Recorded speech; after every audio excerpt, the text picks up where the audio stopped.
الصلاۃ والسلام علیک یا رسول اللہ وعلی آلک واصحابک یا حبیب اللہ۔ خوش نصیب ہیں آپ جو تاجدار مدینہ کی ختم نبوت کی کانفرنس میں تشریف لائے۔ یہ خوش نصیبی اس لیے ہے کہ تاجدار چورا نے تمہاری بخشش کا سامان کیا ہے۔ حضور میرے ایک دوست ہیں، انہوں نے ختم نبوت پہ کلام لکھا۔ وہ لکھتے ہیں کہ بند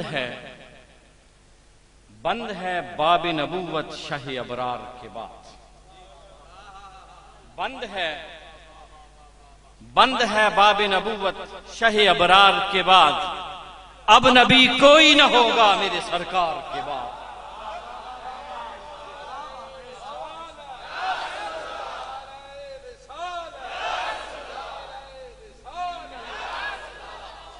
بند ہے باب نبوت شاہ ابرار کے بعد، اب نبی کوئی نہ ہوگا میرے سرکار کے بعد۔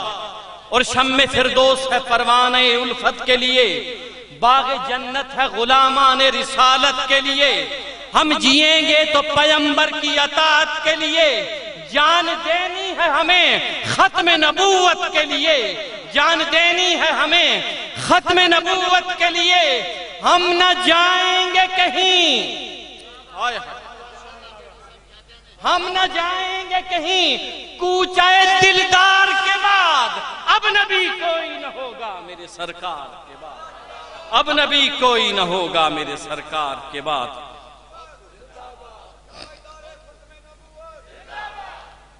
آپ ہیں ختم رسول، آپ شہنشاہ جہاں، آپ ہیں ختم رسول، آپ شہنشاہ جہاں۔ نقش پا عرش پہ ہے آپ کی عظمت کا نشان، نقش پا عرش پہ ہے آپ کی عظمت کا نشان۔ چڑھتے سورج کی طرح ہے انا خاتم کا بیان، چڑھتے سورج کی طرح ہے انا خاتم کا بیان۔ اب کسی اور نبوت کا تصور ہی کہاں، اب کسی اور نبوت کا تصور ہی کہاں۔ کوئی سالار نہیں آخری سالار کے بعد۔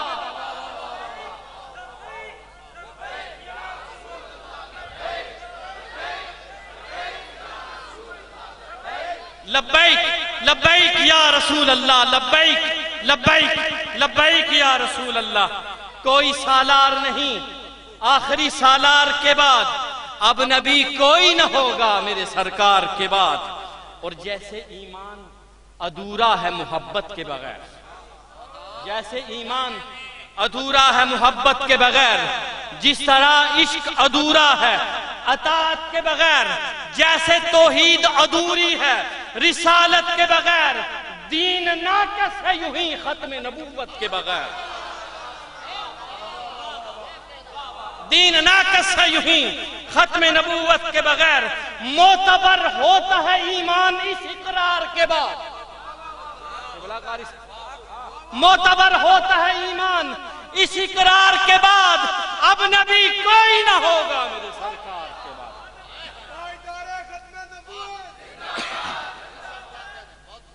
مومنو آؤ صحابہ کا عقیدہ سمجھو، مومنو آؤ صحابہ کا عقیدہ سمجھو، اپنے آقا سے محبت کا تقاضا سمجھو، کسی کذاب کو زنہار کو ناانصاف سمجھو، خود کو مہدی جو کہے اسے تم جھوٹا سمجھو، باخبر ہو کے رہو سازش کفار کے بعد، باخبر ہو کے رہو سازش کفار کے بعد، اب نبی کوئی نہ ہوگا میرے سرکار کے بعد۔ اور اٹھ اٹھ اٹھ ابو بکر کا اعلان صداقت بن کر، نقشبندیوں کی محفل ہے نا، اٹھ ابو بکر کا اعلان صداقت بن کر، آندیاں موڑ دے فاروق کی ہیبت بن کر، اٹھ ابو بکر کا اعلان صداقت بن کر، آندیاں موڑ دے فاروق کی ہیبت بن کر، مثل عثمان شریعت کی حفاظت بن کر، بازوے حیدر کرار کی قوت قوت بن کر کفر مٹ جائے معوذ اس للکار کے بعد اب نبی کوئی نہ ہوگا میرے سرکار.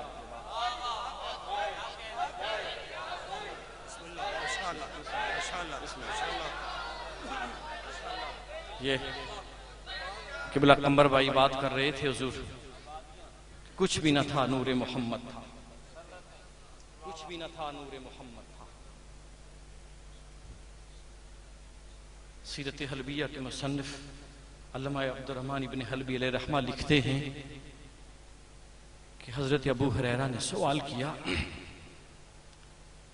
یا رسول اللہ صلی اللہ علیہ وسلم وہ جو سجدہ کرایا گیا تھا وہ کس کو تھا؟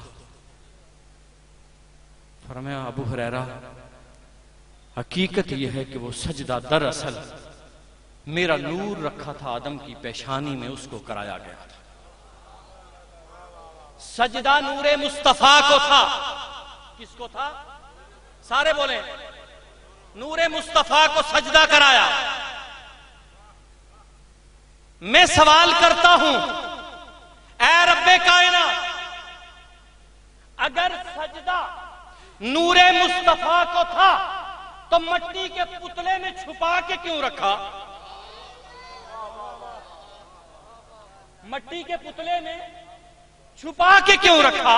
سامنے رکھتا نا نور مصطفیٰ کو شاید وہ بھی جھک جاتا جو نہیں جھکا تھا. تو خالق کائنات نے فرمایا میرا وجدان کہتا ہے کہ اے لوگوں قیامت تک آنے والوں کو یہ بتانا چاہتا ہوں کہ یہ میرا محبوب وہ ہے کہ اگر اس کو مٹی میں رکھا جائے تب بھی نور ہے, مٹی سے باہر ہو تب بھی نور ہے. میرا محبوب ہے. حضور سمجھ نہیں آتی حالات حاضرہ پہ بات کروں. جس طرح ختم نبوت کی چادر کو چھید کرنے کی کوششیں کی جا رہی ہیں اس پہ بات کروں. حضور تاریخ عالم کو اگر ہم دو ادوار میں تقسیم کریں, ایک بات کرنی ہے اور اجازت. تاریخ عالم کو دو ادوار میں تقسیم کریں. ایک دور جناب آدم علیہ السلام سے لے کر حضرت عیسیٰ علیہ السلام تک, بلکہ بعثت محمدیہ, اس کو ہم دور اول کا نام دیتے ہیں. ہم اس کو دور اول کا نام دیتے ہیں. اور دوسرا دور تاجدار مدینہ کی اعلان نبوت سے لے کر قیامت تک, اسے ہم دور آخر کا نام دیتے ہیں. ایک دور اول, ایک دور آخر. ان دونوں ادوار میں ایک دور میں 1,23,999 نبی ہیں اور ایک دور میں صرف ایک نبی. ایک دور میں 1,23,999 انبیاء اور ایک دور میں ایک نبی. ایک عجیب اختلاف ہے ان دونوں ادوار. ان میں امتزاج بھی ہے, اتفاقات بھی ہیں. دعوت توحید ایک ہے, اعلان توحید ایک ہے, اعلان رسالت ایک ہے, دعوت اللہ ایک ہے, لیکن ایک اختلاف ہے. اختلاف یہ ہے کہ دور اول میں ایک بھی جھوٹا مدعی نبوت نہیں ہوا. جتنے ہوئے مدعی دعوی اللہ کے مدعی ہوئے, جتنے مدعی ہوئے وہ خدائی دعوے دار ہوئے, مدعی نبوت ایک بھی نہیں ہوا. اور مزے کی بات یہ ہے کہ دور آخر میں جتنے بھی ہوئے سارے مدعی نبوت ہوئے, خدائی دعوے دار ایک بھی نہیں ہوئے. اگر پہلے دور میں کوئی مدعی نبوت کیوں نہیں اور دوسرے دور میں کوئی خدائی دعوے دار جھوٹا کیوں؟ یہ ایک اختلاف ہے. کیوں ہے؟ دو وجوہات. ایک تو یہ کہ تاجدار مدینہ اور آپ کے غلاموں نے توحید پر ایسا پہرا دے دیا, ایسی باڑ لگا دی کہ قیامت تک کوئی بھی توحید پر حملہ آور نہیں ہو سکتا. تب تک کوئلوں پہ لٹایا جاتا, تب بھی ان کی زبان سے نکلتا قل هو اللہ احد اللہ الصمد لم یلد ولم یولد. ارے ہاں ہاں, میرے آقا نے اور آپ کے غلاموں نے توحید پر ایسا پہرا دے دیا, ایسی باڑ لگا دی کہ قیامت تک کوئی اب توحید پر حملہ آور نہیں ہو سکتا. کوئی بھی توحید پہ حملہ آور نہیں. دوسری بات، توحید پر میرے آقا نے ایسا پہرا دے دیا. اور دوسری عنایت رب کائنات کی طرف سے، ایک یہودی آیا سیدنا عمر فاروق سے کہنے لگا، یہ جو میں نے آیت پڑھی ہے الیوم اکملت لکم دینکم واتممت علیکم نعمتی، کہنے لگا اگر یہ آیت ہمارے نبی پہ نازل ہوتی تو اس دن ہم جشن مناتے کہ پہلے 1,23,999 انبیاء پہ دین مکمل نہیں ہوا تھا، میرے آقا پہ تکمیل دین ہوئی ہے، تکمیل دین ہوئی ہے. اور ایک مزے کی بات قاری صاحب آپ کو بتاؤں، سید ابو الحسن علی ندوی نے حضور ایک بڑی مزے کی بات ہے، آپ لکھتے ہیں کہ ہدایت بھی نعمت ہے، ہدایت بھی، اور کہتے ہیں اتممت علیکم نعمتی، رب کائنات نے اپنی نعمتیں تمام کر دی، جتنی دنیا والوں کو نعمتیں دینی تھی تمام کر دی، اب مزید کوئی نعمت دنیا والوں کو نہیں دینی، اب مزید کوئی نعمت دنیا والوں کو نہیں دینی، جتنی نعمتیں دینی تھی تمام کر دی. اب آپ لکھتے ہیں کہ ہدایت بھی نعمت ہے، ہدایت بھی نعمت ہے، اب ہدایت بھی اللہ نے تمام کر دی. آگے لکھتے ہیں کہ میں جب دعا مانگتا ہوں میں اللہ سے ہدایت نہیں مانگتا، توفیق ہدایت مانگتا ہوں، اس لیے کہ اب جس کو بھی ہدایت ملنی ہے در رسول سے ملنی ہے، اب جس کو بھی ہدایت ملنی ہے در رسول سے ملنی ہے.